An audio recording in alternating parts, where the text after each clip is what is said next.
The recent reports of BBC portrays many selling their children, selling their kidneys only to survive, and put their kids on bed with the sleeping pills. These reports are shocking and terrible.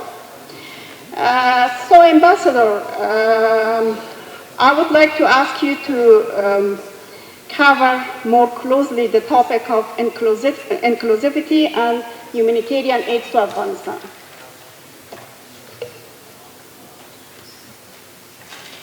Thank you. First of all, a big thank you to the organizers for inviting the European Union to this panel and myself. I'm extremely happy to be here. Such a diverse group of diplomats, leaders, academics, civil society activists and others, and I'm very privileged to be here. And also very pleased to be part of this panel.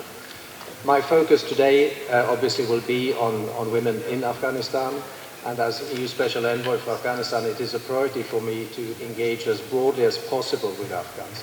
Often we talk about engagement and it's put in question because people think of engagement as speaking to the Taliban. I do speak to the Taliban, but it's a very small part of they are a small part of the Afghan population. They are Afghans, and I spend most of my time speaking to other Afghans inside the country and outside the country. Our political engagement is one element of our response or our effort to find a way forward.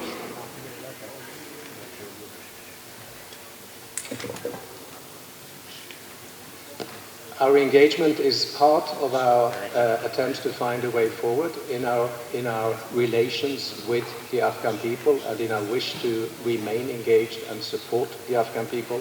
The two other main parts is, and you referred to that, Ambassador, your introduction, the humanitarian needs, the economic crisis, where we do provide substantial amounts of humanitarian assistance, around 300 million euros, for humanitarian needs, not channeled through the Taliban, but through UN and other humanitarian partners.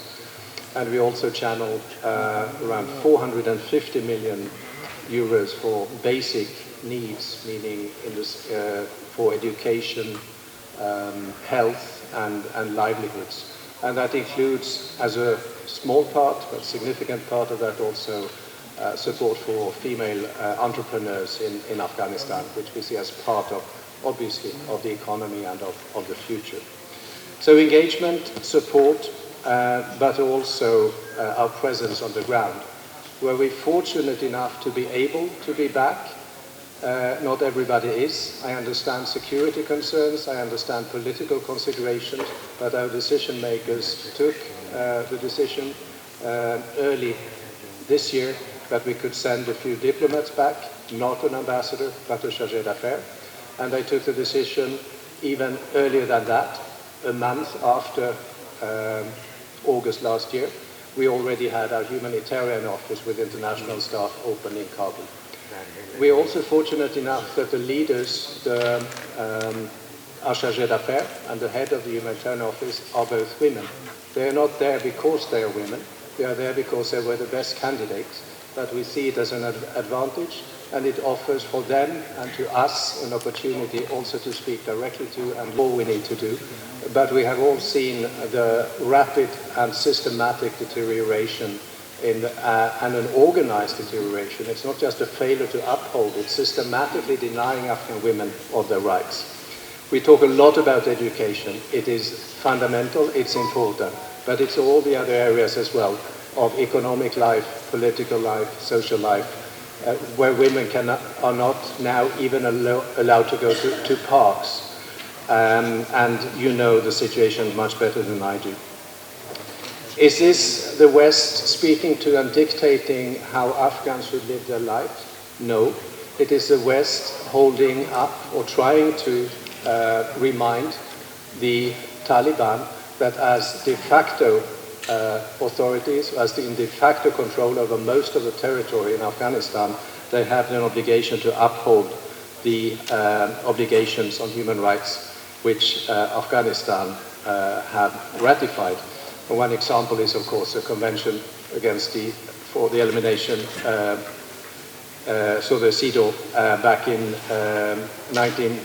for the elimination of discrimination against women, signed in 1980 and ratified in 2003, if I'm not mistaken. The Taliban have a responsibility to protect those rights. And we have seen documentation by UNAMA, by the UN Special Rapporteur Richard Bennett, that point to a very, very bleak development, which I alluded to and which you are all very well aware of. Women's rights are not just an issue of international legal text. The fate of women and girls is paramount for the prosperity and future of Afghanistan. Women have played, do play, and must play crucial roles in the economy, crucial from agricultural production to owning and running complex business operations, and of course also in the field of humanitarian work, NGOs, and politics. They are crucial for maintaining basic services all across the country. The question I most often get is, of course, what to do about it. And the sobering reality I find is that change in Afghanistan essentially has to come from within the country. We can support in a modest way by being consistent, by being tough, as some ask us to be, by being principled, by being pragmatic when we have to, but also, of course, Afghans outside the country, regional players and others with a genuine interest and commitment to Afghanistan can help. But at the end of the day, the driving force must come from within the country. We are limited in our presence, but we still have an important role to play in assisting and facilitating the voices of those fighting for the rights of women and girls. And I already referred to our minimal presence in Kabul, which we hear from Afghan women, from women in Kabul essentially, but not only, that they feel safe, they feel listened to, and that it is one of the few places in Kabul where they can discuss some of the main concerns they have. Also internationally, we support the voice of Afghan women. We facilitate presence of a number of them, of you, in important international events, such as the Human Rights Council in Geneva in September. We have facilitated, together with the EU Ambassador for Gender and Diversity, Ambassador Stella Ronner, and myself, the organization of meetings of what we refer to, or what they refer to as the Afghan Women Leaders Forum, to facilitate the voices in international dialogue on Afghanistan. And I'm happy to see that some of the participants in the forum are present at this event. Our focus is not to speak on behalf of Afghan women. Afghan women are more than capable of speaking to themselves, provided they are allowed to, provided they are not beaten, provided they are not prevented from doing so.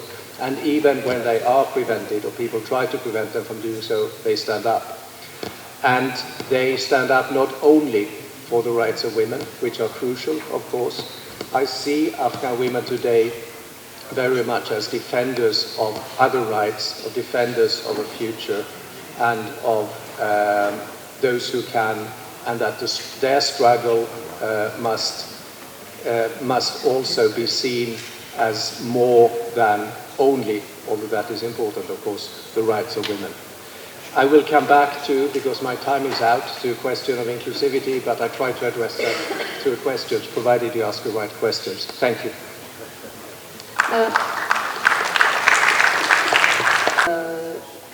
جناب سفیر صاحب، پروفسور قاسم شاه سکندر، جناب دکتر صاحب مرادیان و تمام دستاندرکاران این برنامه به موقع به خاطر میزبانی بسیار خوبشان در یک کشوری که هنوز درست معرفی نشده، اما معلوم دار اگر هرقدر عمیق بریم در این کشور با ما اندازه به زیباییش پی میبریم. با وجود که ما تقریبا 300 کیلومتر فاصله داریم، من هم تازه بسیار زیباییش در حال کشف کردن هستم. تمام دوستایی که اینجا آمدن تشویق میکنم که این کشور با غنای فرهنگی که داره، با دست نخوردگی هایی که داره ببینن و روزایی که اینجا هستن از اون استفاده کنن. Thank you. This panel might look like a kind of soft power. For me, women issue is no longer a soft issue. it is a hardcore issue in Afghanistan. It is a hard power, I would say.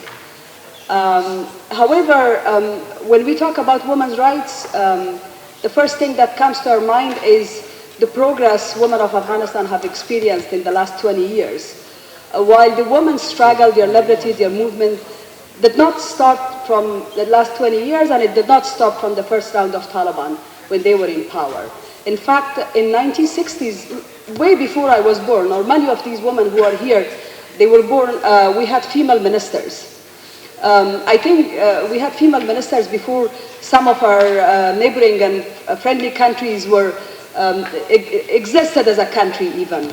But today we know that, Hina Rabbanikar from one of our neighboring countries, as a Muslim country, is visiting Afghanistan, speaking and engaging with Taliban, where Muslim women in Afghanistan cannot benefit their basic fundamental Islamic rights, let alone their human rights. So it is a political issue, and it's, for many of us, it's rather also an emotional issue to see that decline, and the fact that women are carrying the main burden of all of this. They are carrying the main burden of war and the so-called stability.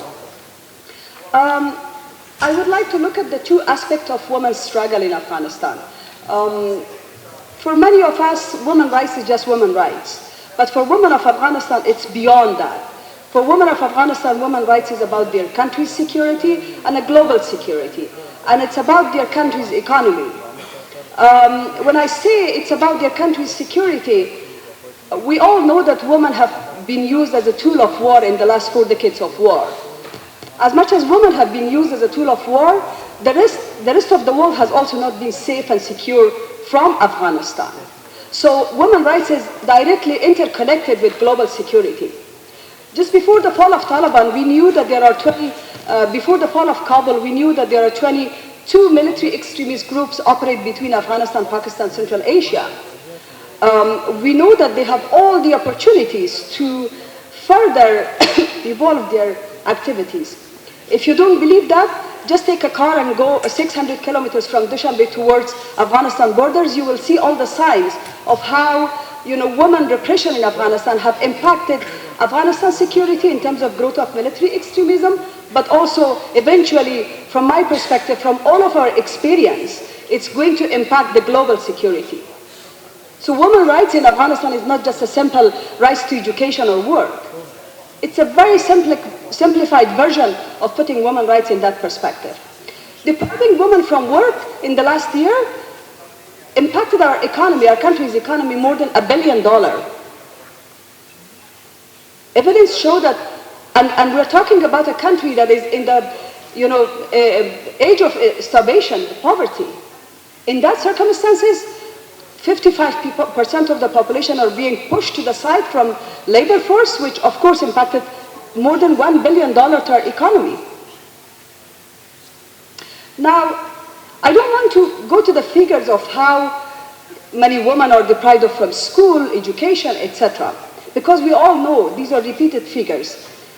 But I would like to highlight the fact that what the women coping mechanisms have been inside Afghanistan. On the 17th of August last year, 2021, the first group of women protesters went to the street to ask for their rights. The number was small, but by doing so, the women actually challenged the Taliban's ideological hegemony of power, which was otherwise regarded as a holy power. We all know that in 1996, many people regarded Taliban as jihadis and holy power holder. Women of Afghanistan challenged that hegemony of power. We must not, now the number has grown up since then, as much as the numbers of women protesters chanting for education, work, freedom in Afghanistan has grown. We know that that much repressive measures by Taliban also increased. In fact, 2 weeks back, Zarifa Yaqubi and her friends were arrested from a press conference in Kabul. At 10 o'clock that day, she contacted me and she said she wants to prepare herself and her colleagues for a protest on the eve of 25th of November, which is International 2 weeks of activism for violence against women. And my voice message to her was, "Are you sure you want to do it?" And she was like, yes, we want to do it. consistent on what she wants to do. She was delivering the message of her sisters across Afghanistan. Now, you might hear this just justification from Taliban or their sympathizers sometimes that what we do is linked to culture. What we do is, of course, Islamic. From the woman's perspective in Afghanistan, it's neither of them. It's just Taliban's hegemony to remain in power. They see women, not only Taliban, most of these radicalized governments, dictators, they see women as a challenge to their power. And that's why the moment they give women freedom, they feel that they are like going to collapse like, a snowball. When I was in Kabul and I was under house arrest, I had 3 Taliban in my gate. One day I went to see President Karzai. So I had one of the Taliban guy accompanying me. And he was in the car, he was sharing his story, asking me questions. He said, you know what, Ms. Kufi, in a beautiful Pashto language, and of course I was also speaking to him in Pashto. He said, you know what, Ms. Kufi, we were hearing that when in Kabul women are completely infidels. These are, of course, some of these Taliban that have no access to media. And we know that in Afghanistan, not everyone in the villages, in mountains, especially those who are fighting, have access to media. But when I came to Kabul, I see that it's not the same. You're wearing a scarf. Everybody else is wearing a scarf. Not probably the same way that the women in the villages do, because that is their tradition. Now that tradition also keeps changing, but you do wear a scarf. And he said, you know what, I want you to help me with a scholarship. Send me abroad. I don't want to work be in Afghanistan. Now, after 8 months of being in power, Taliban realized that they are losing power over their foot soldiers. Their own daughters being in best universities, best ranked universities and schools, they repress women to keep their foot soldiers. Because that's how they keep their foot soldiers, by claiming the most conservative view of Islam. Which I don't even understand what kind of Islam is this. I mean, we have some religious scholars. I would be very happy if they help me understand within what context of Islam women are not allowed to go to school. Because this is something we cannot bring back. It's a gap that will never be felt. It's a gap that will never be felt by any means. I was a victim of Taliban's first round of power when they came, a victim of depriving from education. So they have started protesting in the streets. The number has grown, not to the extent that our brave sisters in Iran do, because civic activism doesn't have a long history in Afghanistan. But they did. They broke the silence. They broke the taboo. So therefore, what we did at the international level, we tried to amplify their voices. So we did in our own way. We resisted. We try to engage with the international community because there cannot be double standard. Because we cannot say women in Afghanistan deserve to be pushed to the corners of their homes while a woman in the rest of the world deserve all the liberties, right? We cannot have double standard. We cannot say that women in Qatar or Saudi Arabia could be more in school than male, but women in Afghanistan under the name of Islam could be deprived. So we engage with the international community. We engage with EU. We engage with other stakeholders, United Nations, others, to keep their attention on Afghanistan. I think in my engagement, I came to this two conclusions. The first conclusion is many people ask me, how do they influence Taliban? Now, I think influencing Taliban, there might be some Taliban who have their own daughters and female members of the family outside in the schools, university. I have visited some of the Taliban's family. I know their girls are in school. But are they able to challenge the power? Because their existence depends on that challenge. Can they do that? If they do that, welcome. Well, we will welcome that and we would like to influence that. But from my perspective, I think it's time for all of us to think of alternative.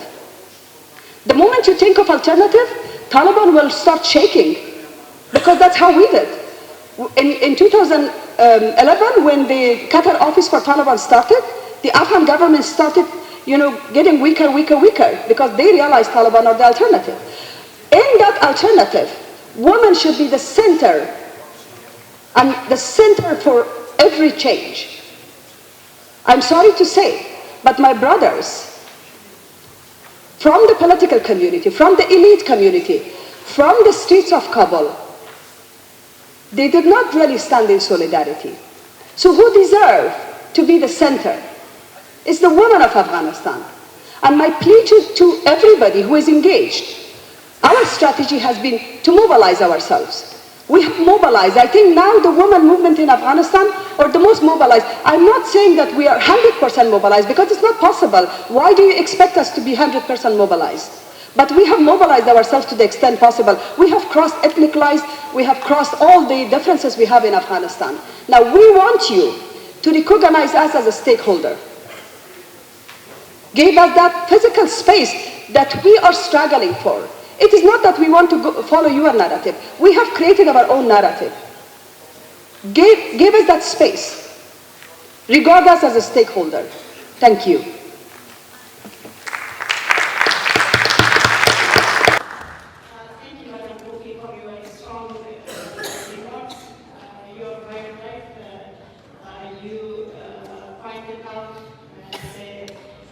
Very deep layer of the problem we have in Afghanistan in terms of women's rights. Despite these discouraging trends, there is more proof than ever that the strong and autonomous women's movement and networks are the single most important drivers of policy change. You're very right. And you also mentioned that our only problem is not reopening the schools for our girls. That is not the only problem. Just imagine if Taliban allows girls to return back to schools. So what they will be taught? That is another question that we should ask and we should raise. So now I move to our next panelist who is joining us through a video message. So I will ask our technical friends to play the video. The panelist is Madam Halima Benon, professor of law at California University. Do we have the video? Strategic Studies for including me in this important Herat Security Dialogue, and for including me specifically on this critical panel about Afghan women, betrayal, apartheid, resistance. I sincerely wish that I could be with you in person today, but I'm honored to join the discussion virtually. In my time today, I will share my forthcoming paper, The International Obligation to Counter Gender Apartheid in Afghanistan. It will be published next week in the Columbia Human Rights Law Review. Short summary is already available on the website Just Security in English with a Farsi translation by Zubaydah Akbar. To start, I will provide an overview of some of the main arguments and explain why I wrote this paper. My goal with this project was to find a way to enhance international responses to Taliban violations of the rights of Afghan women, to find international responses that are actually consonant with international law, and to ensure that the international community cannot simply walk away from its obligations to Afghan women simply by leaving the country. Given the lack of relevant standards on second state responsibility in international human rights law itself, I turned to the construct of gender apartheid as a means of achieving this goal. Now, the feminist case for responding to gender apartheid as apartheid was actually made the first time the Taliban took power in the 1990s. It was made by one lone UN expert, Abdel Fattah Amor, who you see here, a law professor from Tunisia, who was then the UN Special Rapporteur on freedom of religion or belief.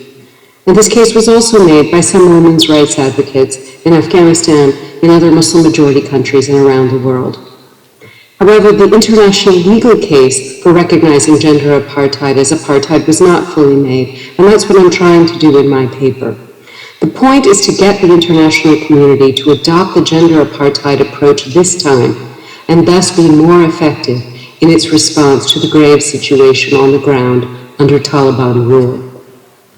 To achieve these objectives, my research draws both from the academic literature and also in a series of 16 interviews conducted remotely with Afghan women human rights defenders from September 2021 to February 2022.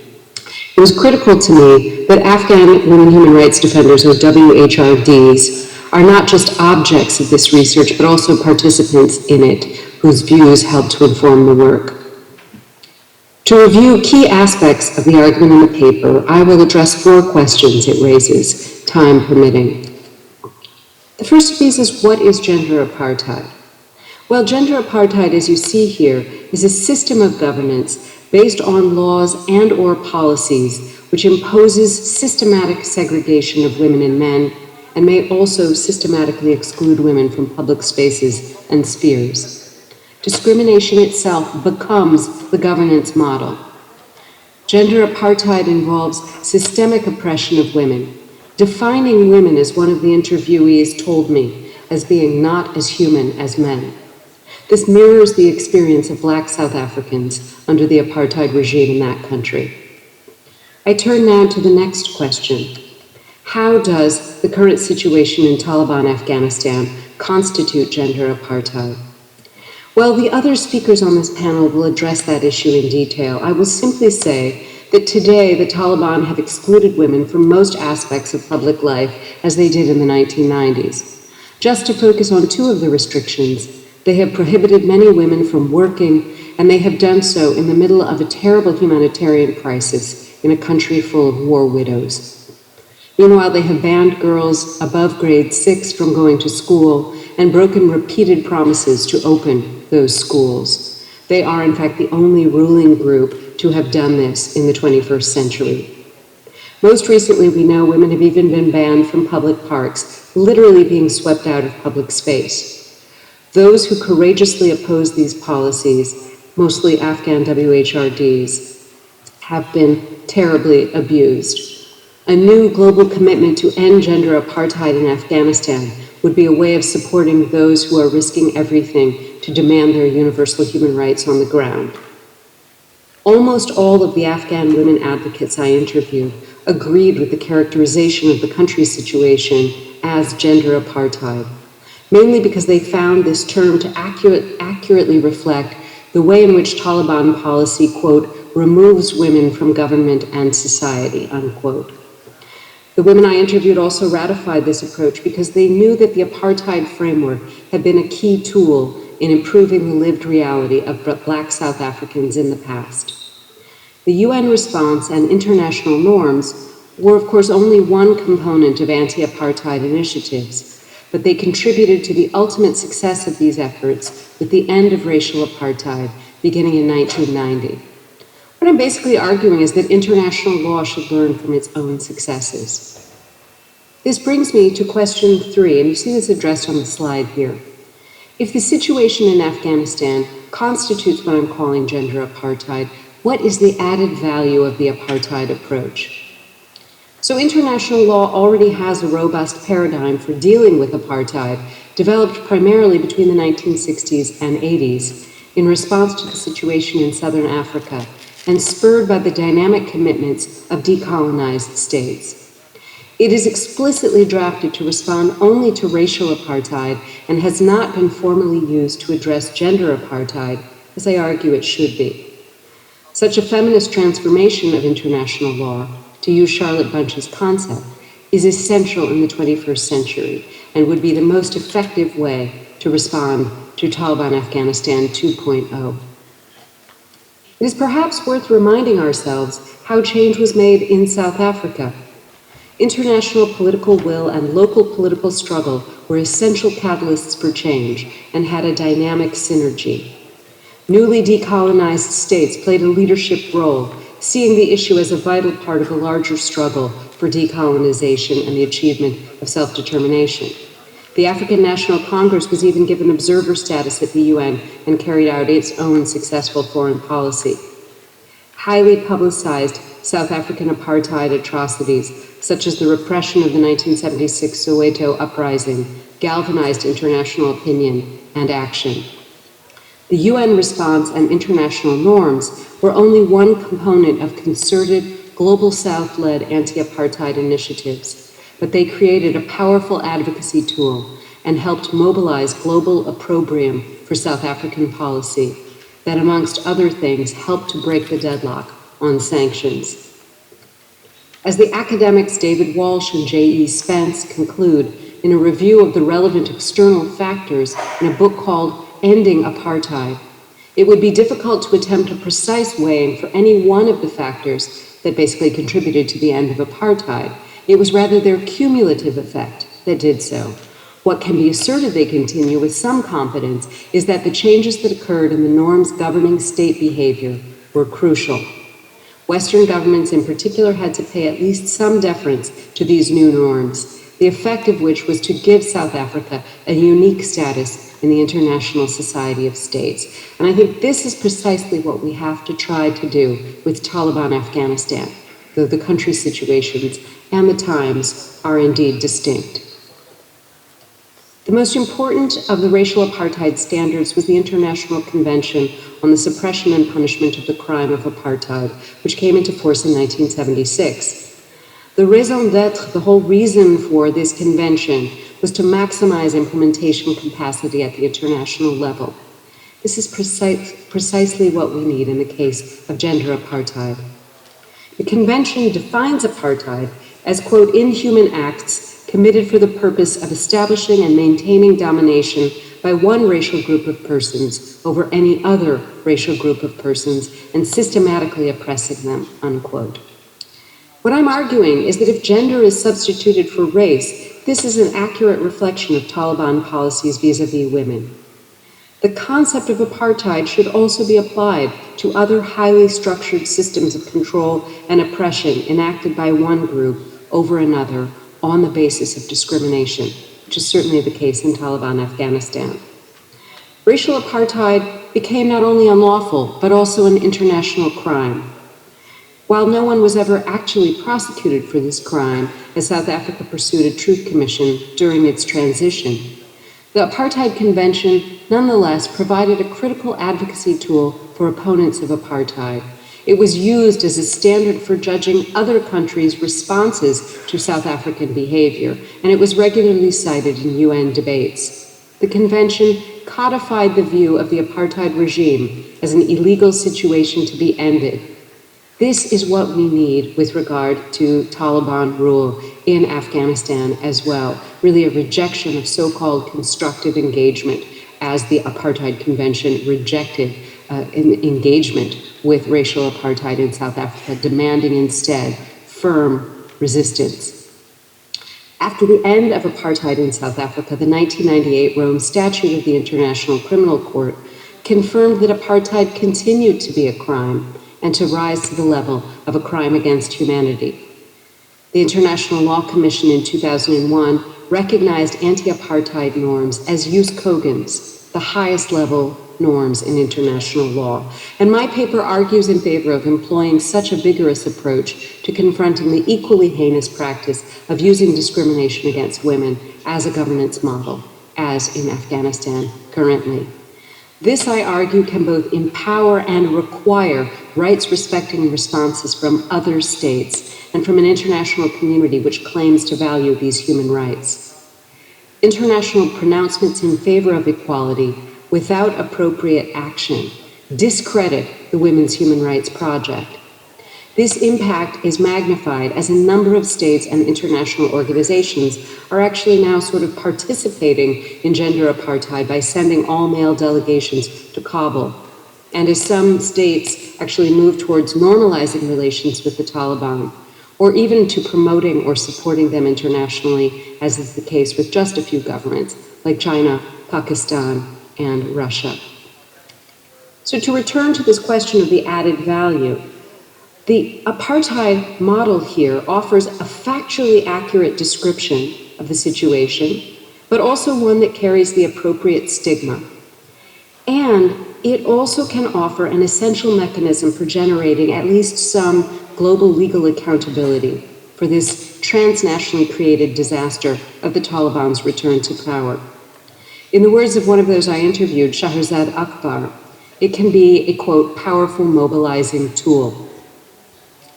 The symbolic and expressive importance of applying the apartheid concept to a fact pattern like Taliban Afghanistan enhances what we call the mobilization of shame, which is a critical international law compliance tool. and it does so more effectively than using other terms like discrimination or even systematic discrimination alone. Those terms are just not strong enough to characterize the situation in Afghanistan now. And I think using the apartheid framing can put pressure on governments, international organizations, and even transnational corporations not to engage with the Taliban in ways that show tolerance for and help to perpetuate grave abuses. Using the term apartheid also makes clear the pariah status of the perpetrators. It elevates the status of the practice's local opponents. Conversely, a failure to employ this heightened concept and enhanced response to a regime whose well-known policies are this relentlessly anti-women sends a terrible message, first to Afghan women, but secondly to women all across the region, and finally to women everywhere, that their rights do not matter. I would argue that understanding the Taliban as perpetrators of apartheid, a grave international crime, could have a number of direct consequences by shaping and constraining the policy choices of other actors, and I'll just mention a few examples briefly. The group's leadership is already featured on UN Security Council sanctions lists, but it must remain so, and I think recognition of Taliban policies as apartheid can help to ensure this outcome over time. The Taliban remain unrecognized at the UN and cannot take the seat of Afghanistan there. This too must continue to be the case as long as its gross human rights violations persist. Given the South African precedent where apartheid South Africa was ultimately ejected from the General Assembly, this result is more likely if the de facto authorities in Afghanistan are today understood to practice the international crime of apartheid also. And those states inching towards recognition could be more vigorously dissuaded. Those states that seek to normalize relations with the Taliban could find themselves scrutinized for complicity with apartheid. Given the current dire situation, there is no other way to achieve progress on human rights than to concert the efforts of the international community, and to do so within the framework of global obligations to combat apartheid. As Horia Mossadegh, who I interviewed for the paper as well, told me, quote, "The Taliban are known for being a gender apartheid group, and there is no space in the 21st century for any form of gender apartheid, including gender apartheid." Informed by her words and those of her fellow Afghan women's rights advocates, we need a renewed international effort to support Afghan women human rights defenders in realizing the end of Taliban apartheid. Thanks for listening, and I wish you the very best for a successful panel and conference.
زنان در منطقه بخاطر همبستگی با زنان افغانستان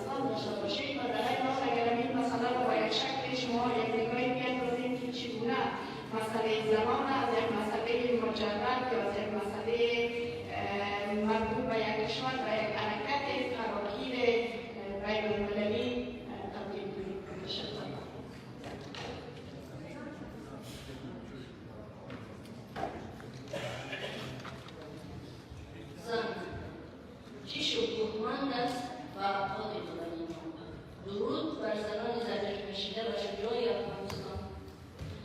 اگرچه آنگونه که امروز می‌بینیم در افغانستان امروز مرد بودن و زیستن نیز به مراجع سخت‌تر است. و زنان افغانستان همیشه واحدی حقیر نگاه شده است. با وجود همه مشکلاتی که طی 100 سال گذشته وجود داشته است، زنان از استقلال تا حق طلبی دستاوردهای زیادی داشتند. در دهه 90 با آمدن طالبان زنان در این کشور از حقوق اساسی و ابتدایی خود محروم شده بودند. آنها اجازه به مکتب رفتن، حق کار و حتی حق سفر بدون محرم را نداشتند. زنان زیاد شکنجه، گیرباران و محروم صحرایی شدند. متاسفانه امروز بعد از بیشتر از 2 دهه تاریخ تکرار می‌شود و ما شاهد ناتوان و عاجزی نفرآمیز جنسیتی در زندگی زنان افغانستان می‌باشیم. در طول بیش از 4 دهه جنگ در افغانستان اشک مادران و زنان این کشور خشکیده است. نعره‌شان در گلو درد مانده است. بچه‌هایشان سرسام و سرگردان در هر گوشه دنیا هستند. بچه‌هایشان را حتی مثل مال در بازار می‌فروشند. اینجا است که قصه هندوستان از شاعر صدپرور تاجیک میرزا دوستان‌زاده که هنوز کودک بودن و در افغانستان مانده بودند به خاطر می‌رسد. کودکی می‌گشت با تاجیک در خیابانی لبی بحری و این قصه بسیار پرگلازی بود که هنوز از طفلی و من نام افغانستان را آشنا ساختم. متاسفانه با گذشت 4 دهه از این هنوز هم زن افغانستان زجر می‌کشد. سوال من از مردان دنیادار این است: اما تا کی باید این محکومیت را زن افغانستان تحمل کند؟ اگر زن گلاب بود آب می‌شد. ما خاموشی و بی‌توجهی دنیا را از اعمال جنایتکارانه علیه زنان و کودکان افغانستان غیر قابل تحمل شدیم. دنیا خصوصا غرب و متاسفانه برخی کشورهای منطقه نه تنها حمایتی از زنان نمی‌کنند، بلکه در آوردن چنین روزگار سیاه به سر زن افغانستانی تأخیر می‌کشند. حمایت از زنان افغانستانی باید در دستور کار دولت‌های جهان بخصوص همسایه کشورها قرار داشته باشد. مقاومت زنان برای به دست آوردن حقوق اساسی‌شان، زنده نگه داشتن زبان و فرهنگشان و بقای نسلشان قابل تحسین و امیدوارکننده است. حضور زنان افغانستان در نشست امروز نشان می‌دهد که ظرفیت زنان در رشته‌های رهبری و سیاسی و قانونی رسیده است. از فرضیه فیروزی سابق پارلمان افغانستان، منیژه باختری، سفیر افغانستان در اوکراین و مثل زنان تاریخ‌سازی جاده‌های عمومی کابل برابر مردان برای حل مشکل افغانستان امروز آستین برزدند.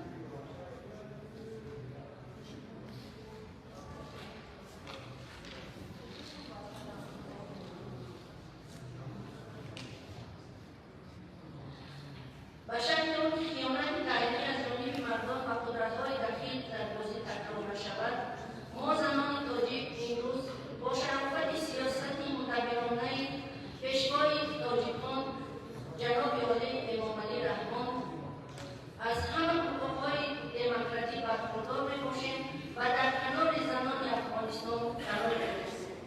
همچنان رئیس جمهوری محترم ما از منبرهای بلند بین‌المللی همیشه بر ثبات افغانستان همسایه نزدیک ما تاکید می‌ورزند. ما زنان آزاده تاجیک نیز خواستار رسیدن حق و حقدار و وارستن زنان همسایه خود هستیم. دوستان‌زاده صلح‌پرور ما می‌گوید زن اگر آتش نمی‌شد خام می‌مانده ما، نارسیده باده در جام می‌مانده ما.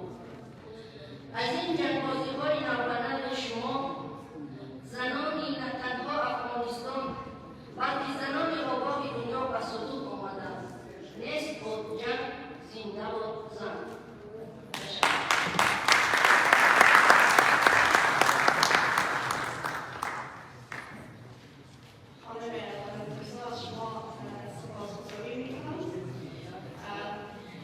Now I would like to come back to our panelists. I know that the time is running on, so I would like to ask my panelists to conclude in 3 minutes.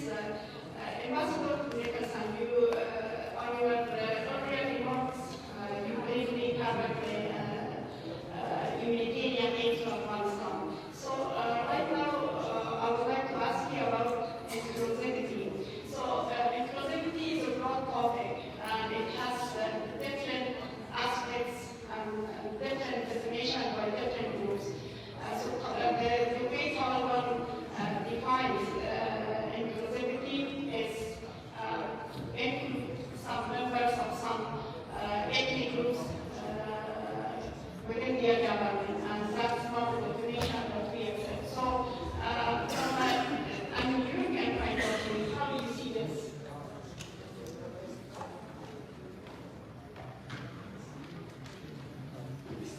Thank you. Which will end up with a number of individuals. I respect that in some countries quotas may be necessary. I don't personally necessarily see that as a useful model, but that's for Afghans to decide on.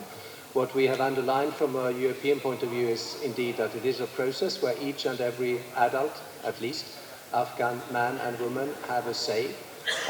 We are used in Europe to say that this is best ensured through elections.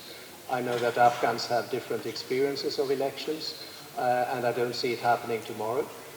But it is indeed about a way in which voices can be heard, and all voices can be heard in some form of structured way, and the result of that will then be respected.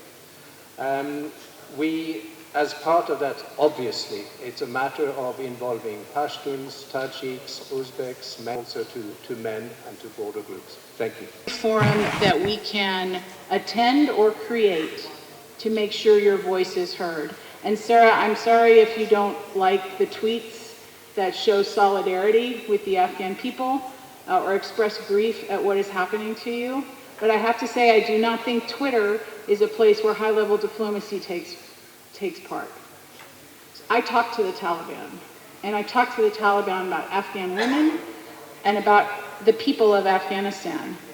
And I put human rights in a security context, as Thomas has talked about, that the Taliban is in trouble if they think a government that does not reflect the diversity of the country is a government that can stand. Because you look around this table and you see all kinds of Afghans, and you are all important and you all contribute. And when we talk to the Taliban about being a responsible member of the international community, if that is in fact their objective, we talk about human rights not being something you do because it is right, but because it is in your interest. And it is in their interest to make sure Afghans feel represented and do not feel disenfranchised. There are plenty of organizations in Afghanistan that will take advantage of Afghans who do not feel part of the body politic. I don't put that on Twitter, but I assure you, Sarah, it is a conversation we have. Thanks very much. آخرین کاری که کردیم اما عضو هیئت مذاکرات صلح افغانستان در دوحه بودیم، همراه دکتر سعید احمدی و همراه خانم کوفی. خیلی خوشحالیم. تشکر. ما بحث از اونجا میکنیم که خانم کوفی اشاره کردن به همکار خود خانم ظریفه یعقوبی و از همکارانشان و اینا در حدود 20 روز است که اینا دستگیر شدن. این سرنوشتشان معلوم نیست و ما متاسفانه خبرهای خیلی بدی در خصوص تعرض و حتی تجاوز به زنان افغانستان، دختران افغانستان هر روز ما میشنویم. یعنی اینا مستند و دروغ هم نیست.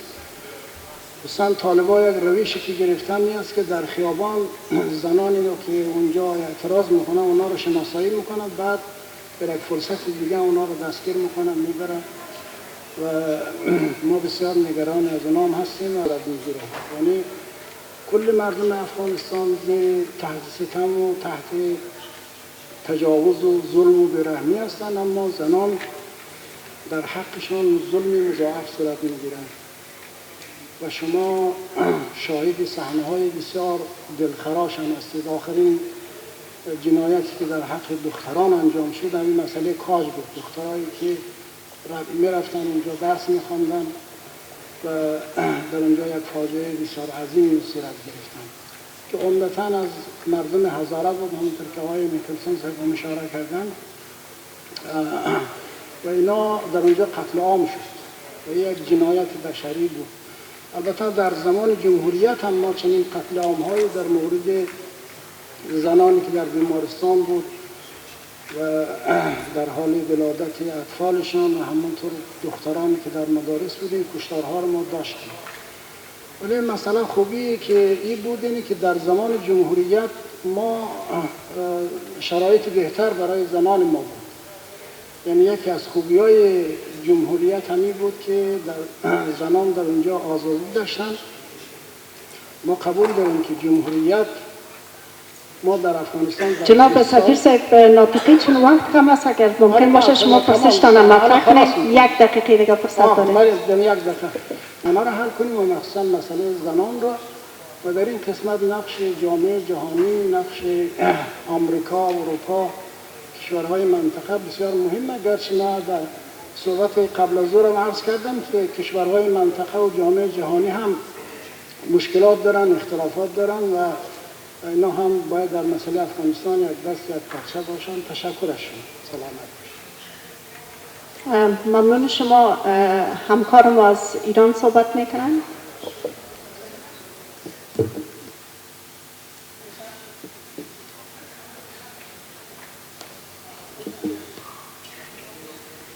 نمیخوام من این سوال بپرسم، نمیخوام که بحث زیاد بکشم به یک طرف دیگه، ولی شما پرسیدین خانم باختری که حرکت زنان رو چطور میتونیم به یک حرکت بین‌المللی تبدیل کنیم.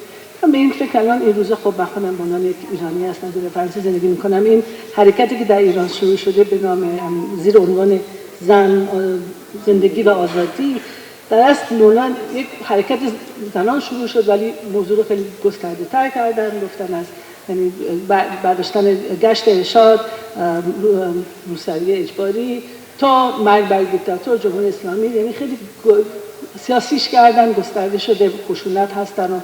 آیا این راه به نظر ما درسته یا نه؟ این الگویی. می‌خواستم بپرسم از خانم کوفی، آیا با این نهضت زنها در ایران شما مثلا رابطه دارین یا فکرتون روی این راهی که در ایران دنبال میشه چیه؟ یا به طرف ترکستان میریم یا women.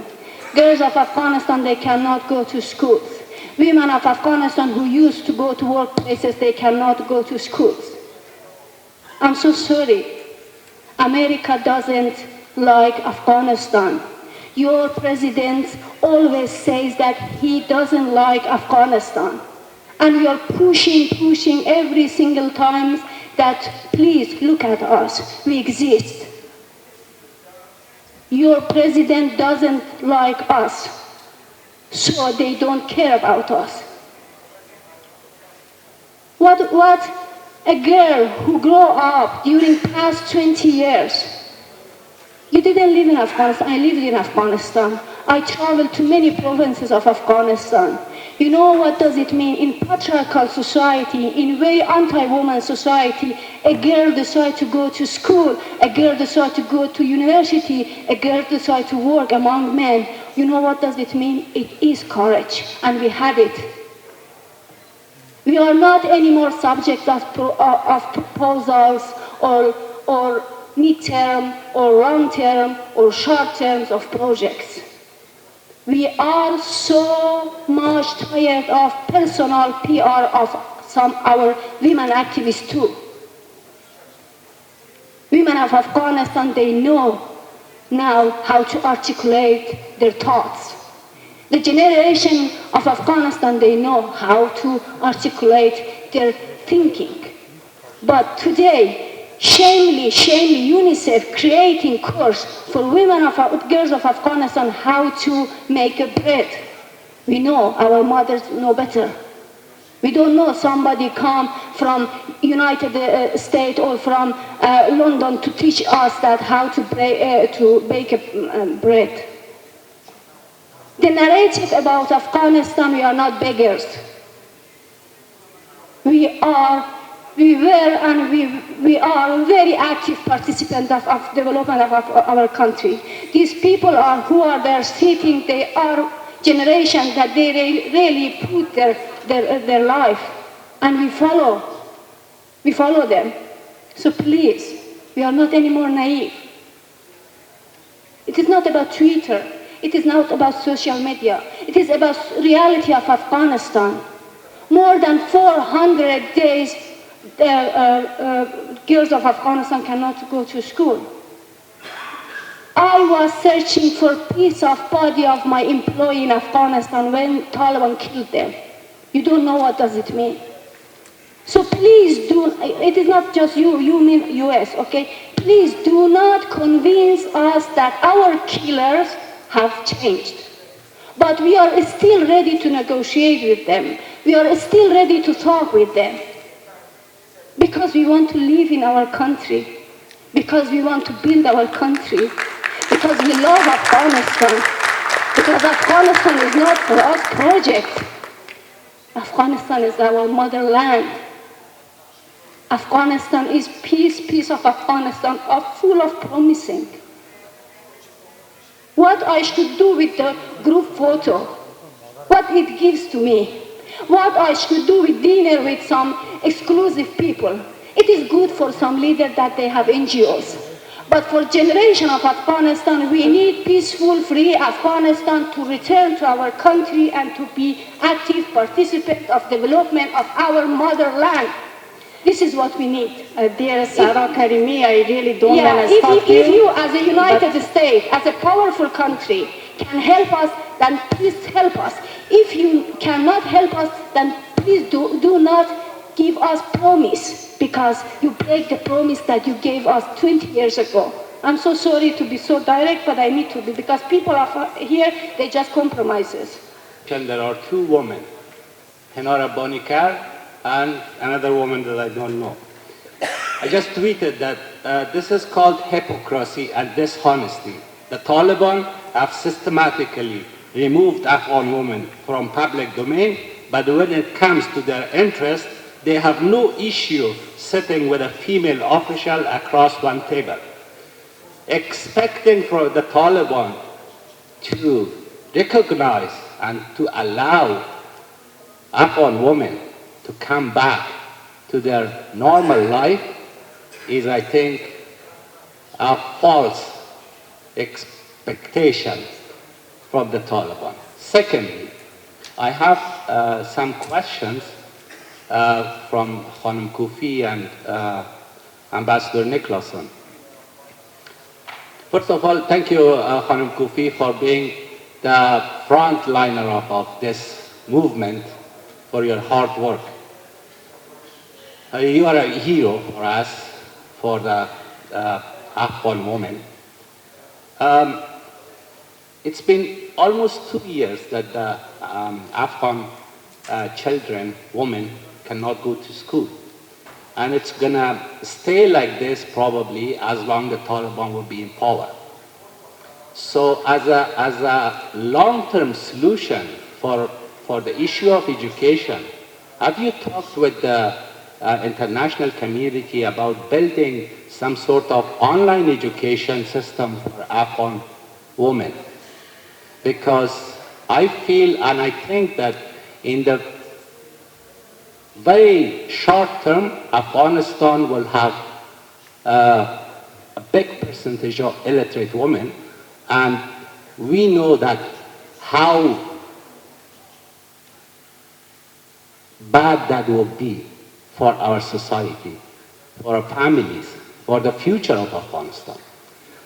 Ambassador Nicholson, We have leaked a news from Kandahar that the Supreme Leader, the Ayatollah, have signed a decree banning all education for Afghan women starting just at the end of this school year. What's your information? Thank you. One is the man of Afghanistan. It's questioning our hypocrisy of claiming to be protectors of women, what we have failed to do. We live in a crisis of masculinity that has never been faced by Afghan men. We are ashamed of ourselves for not having been able to stand on the streets in support of our sisters, our mothers, and our daughters. The second major hypocrisy is the international community's hypocrisy. And this should not be taken lightly, because Hippocratic approach does not help build peace. It never has, it never will. We really need to, in the case of the situation in Afghanistan, overcome these Hippocratic stands. First, us, the man of Afghanistan, should remove the shame that is upon our shoulders. And secondly, I beg the international community to stop being hypocritical. Thank you very much. مبارزات زنان افغانستان، من فکر میکنم بعد از شکلگیری اعتراضات زنان ایران در داخل افغانستان هم شما دیدین که به حمایت زنان ایران اعتراضات شد. من فکر میکنم تعداد زیادی از مردم در داخل افغانستان انگیزه گرفتن. حال اگر این اعتراضات در داخل ایران به هر جایی برسه نرسه، لااقل منتج به بعض اصلاحات خواهد شد و این حداقل است که شاید مردم در ایران انتظار داشته باشن و در داخل افغانستان تعداد زیادی زنان انگیزه گرفتن و فقط انتظار دارم که برادرای ما می انگیزه را بگیرن که در کنار زنان ایستاد شوند. هرچند سخت‌تر از در افغانستان، ولی خب مبارزه با آسانی به پیروزی نمیرسد. دو سه موضوع دیگر در مورد چیزی که جناب سنجر صاحب گفتن آنلاین education. We are all trying to see if our girls go to regular school, because nothing actually replaces online education, actual education, regular education. Online education is an alternative, but it is not, what we should actually alternate for our regular school system, because this is something we should all push and we should all hold Taliban accountable for, because they are denying an Islamic rights of women. Not only a human rights principle, but an Islamic rights of women. And they are doing so because they don't want the society to be aware of their rights. They are afraid of an educated society. Two more issues. For me, inclusivity is no longer developing a list of individuals to be part of a government and including two women. For me, from now on, inclusivity means women take the charge and include men in that list. A woman-centric narrative, honestly. Some of you smile because it looks very strange, but we are trying for that. That is our struggle. Because without that, things will not change. You have to start from a radical change in order to go to minimal expectations. Moving forward, I think we have to really work around the political ecosystem. If we don't change the ecosystem of Afghanistan, the political ecosystem, only focusing on girls' education or women's rights is not going to be impactful. We have to change the political ecosystem. And for that, we all need to put our efforts together for an alternative. I know that there are a lot of questions about everybody, including those who are not in Afghanistan, but let's not forget that Taliban were not in Afghanistan for 20 years. They were not regarded as diaspora. They were not regarded as leaders in exile. We didn't choose to leave our home. So there are a lot of efforts to discredit those voices who are outside the country and divide women between women and inside and outside. It's true that we are not physically inside the country, but there is no day and time that we are not engaged with our sisters. In fact, now we have started to make that engagement more systematic. Last engagement was, people went to Kandahar, people went to Kabul in your offices, people went to not only in Kabul, but people went to different offices in Afghanistan to consult with us, to share their problems. But we don't need to listen to them to know what is the problem in our country. We listen to them because we want to give them importance, because we want them to feel that they are listened to, not because we are not aware of what's happening in our country. And so therefore, I think these efforts to divide women and the society between inside and outside and exile and diaspora, I don't really entertain that argument, because if that was an argument that was supposed to be entertained, Taliban are by no means legitimate to represent the people of Afghanistan, because their leader is a mysterious leader. We don't even know if he exists. There was the claim in the morning that one ambassador met him. Yes, I know. We don't know if he really met Mullah Haibatullah, if he is the same person that actually talks. So if we regard somebody who is mysterious as a leader, why not women of Afghanistan as stakeholders? Thank you. That is ready to listen, or that it will be more convinced by us speaking out now than afterwards. That's a debate we can have, and I'm happy to have it also bilaterally. You may have different views in the room about that. Secondly, if there is a further such a dramatic decision would be taken or put in practice even without formally being announced, it would of course be devastating, and it would further underline many of the challenges we have talked about today. It would further, I think, and I hope in that case, put the Taliban in a position where it would be, even in the medium term, increasingly more difficult for them to find any kind of support or substantial support inside the country. It's an issue, education is an issue where the international community, for those who like the term and do not like the term, is really very, very much united. There are other issues when it comes to Taliban policies where there are more differences, but this is the one where everybody basically has spoken out, and I would in that case also look forward to responses and to work together with the neighbors of Afghanistan, Muslim majority countries in other parts of the world, the OIC, and it's not to shift again the responsibility to others, but it's to build on a common position that we actually have on this issue, and to counter the narrative, if ever that narrative would be based on the Taliban interpretation of Islam. And finally, and that comes back to the first question, I agree in principle, informal, online, secret schools, radio stations. It's not what we want to see, but if we have the choice between offering girls some kind of education of reasonable quality through bridging measures rather than not doing it, in the hope that this will not be a long-term solution, which it will not be, or doing nothing and hoping for the political system to change to allow formal education for all girls. My personal preference would still be to go for the first, but again, if that is not required, requested, wished by Afghans, of course we will not in any way step in. No, I just wanted to correct myself. I didn't mean that I'm completely against any kind of alternative. What I'm saying is that by giving alternative online education or home-based school or private school or personal schools, we should not really put all our focus on this, forgetting the formal school system. That's what I meant. I would like to thank you for being with us today and for sharing your points of view. Thank you, everyone, and I'm sorry that I took some minutes of your break.